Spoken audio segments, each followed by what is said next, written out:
Can we actually spot all red flags in a relationship before it's too late? I used to think I could. I thought I was smart, observant, emotionally aware, and yet I ignored the signs. Not because I didn't see them, but because I didn't want them to be true. I've been in a relationship where something always felt slightly off, not dramatic, not explosive, just off. I'll tell myself, it's just one bad day. They didn't mean it like that. They are stressed. I'm overreacting. But here is what I learned the hard way. Red flags don't usually show up as emergencies. They show up as patterns. And patterns are easy to excuse when you are emotionally invested. After that relationship ended, I started noticing something. Every time I read stories from people who had gone through toxic relationships, divorce, or long term emotional burnout, the same theme kept reappearing. Yes, they kept saying the same thing. I saw the signs early. I just didn't want to start over. I thought love meant patience. I thought I was overreacting. And that's the uncomfortable truth. We don't ignore red flags because we are blind.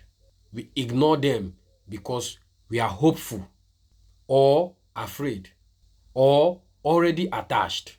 There's even a psychological reason for it. Once you have invested time, energy, emotions, walking away feels like losing something.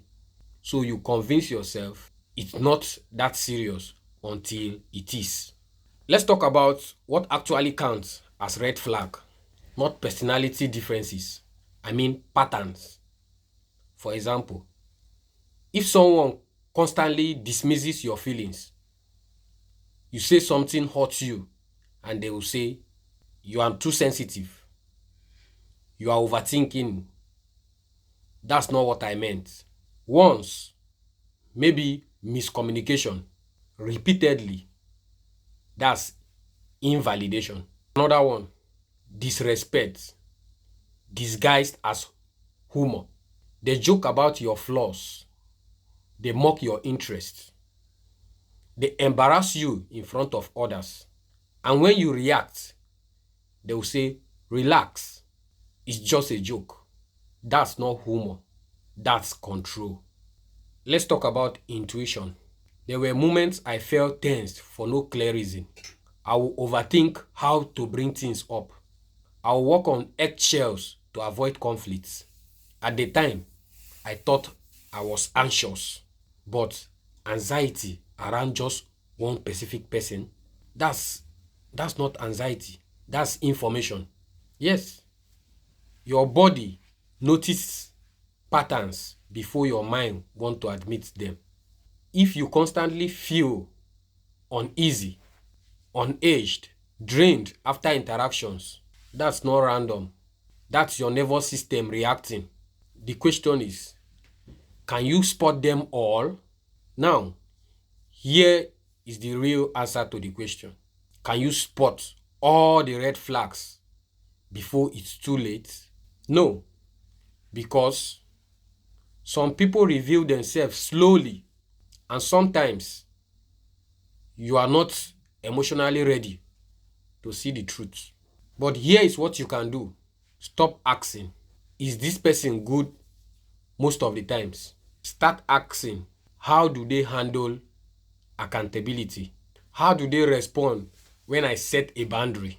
Do I feel safe being honest? These questions reveal more than chemistry will ever will.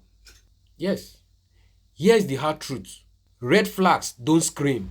They don't scream. They whisper. And the longer you ignore them, yes, the longer you ignore whispers, the louder the consequences. Healthy relationship don't make you feel confused all the time. They don't make you question your reality. If you constantly feel you are managing someone else's emotion, to keep peace. That's not love. That's survival. The truth is, you might not catch every red flag early, but you can stop explaining them away. You can stop calling patterns mistakes. You can choose self-respect over comfort. If you have ever ignored red flag and regretted it, what was the first sign you overlooked? Let's talk about it on the comment section. And if you want more honest conversation about relationship, growth, subscribe, because awareness doesn't just protect your heart, it protects your future.